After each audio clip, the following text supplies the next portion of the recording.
கந்திங் toll சாவடியில் நடைபெற்ற ஒரு சிறப்பு அமலாக்க நடவடிக்கையில் சொகுசு வாகனங்கள் சம்பந்தப்பட்ட போக்குவரத்து மற்றும் தொழில்நுட்ப விதிமீறல்களை அதிகாரிகள் குறிவைத்த நிலையில் 100க்கும் மேற்பட்ட வாகனங்களுக்கு சம்மன்கள் வழங்கப்பட்டன.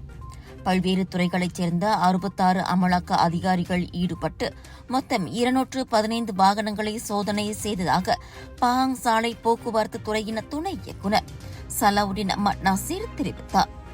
சரியான ஓட்டுநர் உரிமம் இல்லாமல் வாகனம் ஓட்டுதல், காலாவதியான சாலை வரி, காப்புறுதி பாதுகாப்பு இல்லாமை, பதிவு எண் பிழைகள் மற்றும் புகைப்போக்கி அமைப்பில் மாற்றம் செய்தல் ஆகியவை கண்டறியப்பட்ட குற்றங்களில் அடங்கும் என்றும் அவர் தெரிவித்தார். காலை 5 மணி முதல் மதியம் 12 மணி வரை நடைபெற்ற இந்த நடவடிக்கையில் மொத்தம் 102 வாகனங்களுக்கு சம்மன்கள் வழங்கப்பட்டதோடு சம்மன் அறிவிப்புகள் வழியாக 126 சம்மன்களும் விநியோகிக்கப்பட்டன.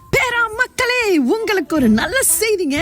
நம்ம பிக் இந்தியா ஷாப்பிங் ஃபெஸ்டிவல் மற்றும் ஃபூடி மச்சான் ஃபுட் ஃபெஸ்டிவல் பேரா இப்போ ஏயோன் பிக் ஃபாலேமுக்கு வரோங்க.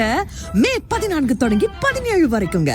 நாட்டின் புகழ்பெற்ற வைரல் ஃபுட்ஸ், ஆன்லைன் மற்றும் ஹோல்சேல் வெண்டர்ஸுடன் பலவிதமான பொருட்கள், பலவிதமான உணவு வகைகள் நீங்கள் சுவைப்பதற்கும் ஆட்டம் பாட்டம் கொண்டாட்டம் என காத்துக் கொண்டிருக்கின்றது. Big sale, big discount.